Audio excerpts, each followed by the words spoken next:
I'm here at the YVC Clay Studio with just a ton of pieces made out of slabs, and so I want to show you some variety of things.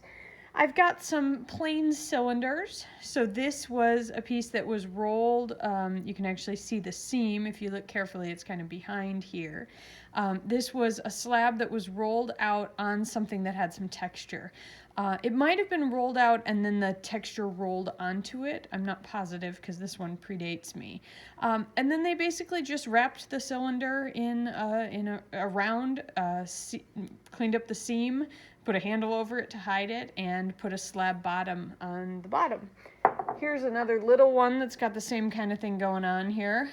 This one of the neat little details is the way the base is a little bit wider than the rest of it, and they've kind of left the seam visible. They've allowed the glaze to show us where that seam is. This one here is a set of just simple rectangles. So the walls were cut, long skinny walls, lots of them, and then they were pieced together, and then the whole thing was pieced together. So we end up with this shape that seems fairly complex, but the building parts of it were actually relatively simple.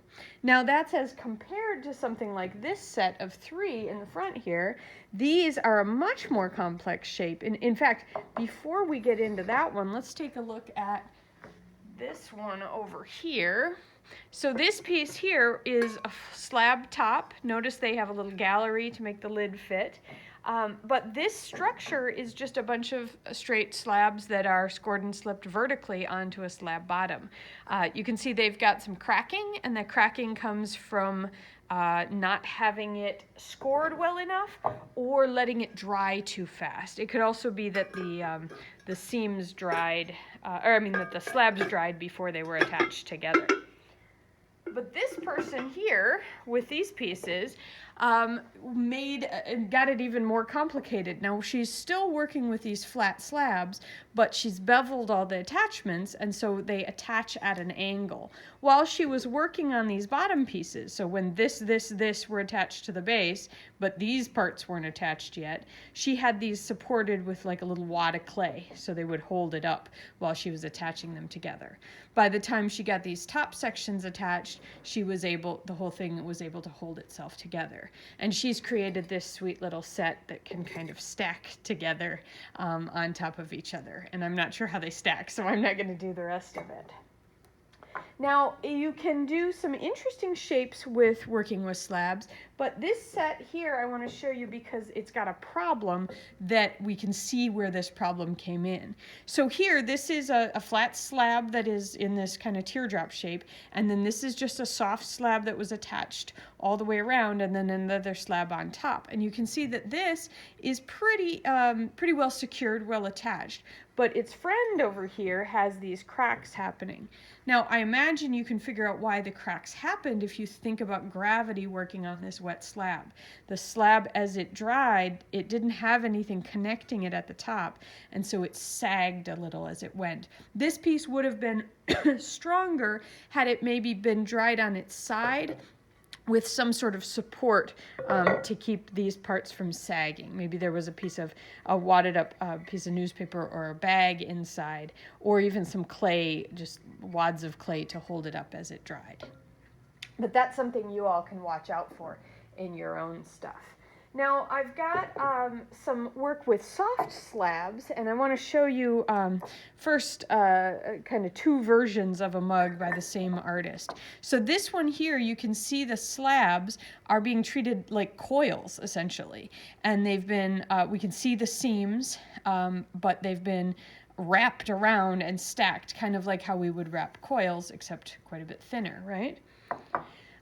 We've also got this one here where we have the bottom, if you can see these little folds, trying to get a good angle for the camera here, these little folds. The bottom was a flat slab that when it was soft, it was folded up. It was folded up and attached, and then there's been another slab attached on the top, kind of like a coil like that one.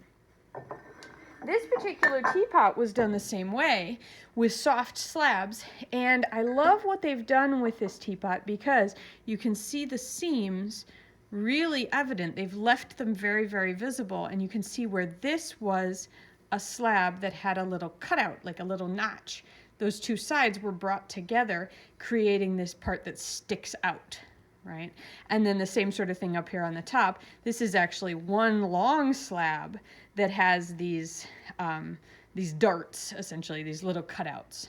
And then we have a slab bottom where we can see the craftsmanship there. We have a slab spout with a seam back here. We have a slab kind of gallery area. And even the handle is slabs wrapped around hollow spaces. So it's a nice big solid piece to hold on to.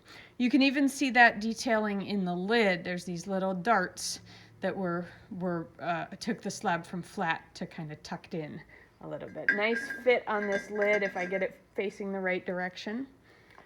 Got a couple other things to show you here, and that's just thinking, some of this is thinking about forms and what the slabs can do.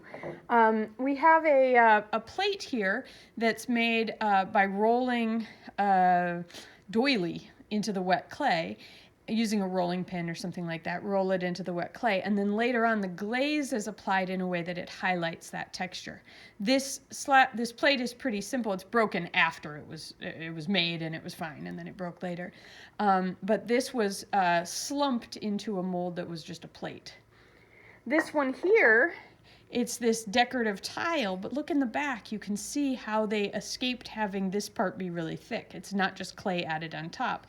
It's actually the soft slab pushed forward, and then of course the ears are added on later.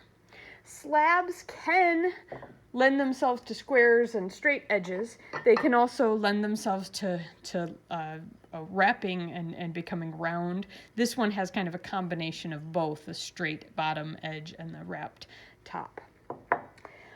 You can, if you want to get really crazy, do drawers in your slab work. So this is a flat slab bottom with these little feet and then a slab over the top. And then this has been covered over with sprigs, like my work or like the work of George Gonzalez in Seattle area.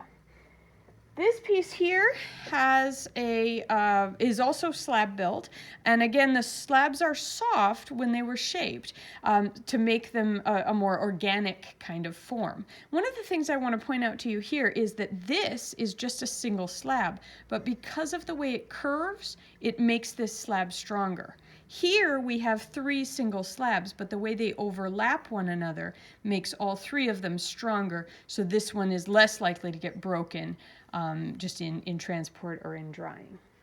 I have one last thing to show you, and that is not actually made with slabs, but I wanted to show you the construction of this piece. This was a 3D printed piece, but it's constructed in pieces. So we have what amounts to a slab heart with slab walls, a slab tail, and the whole thing pieced together. So you can think about your slabs that you make as pieces that can work together to form your sculpture.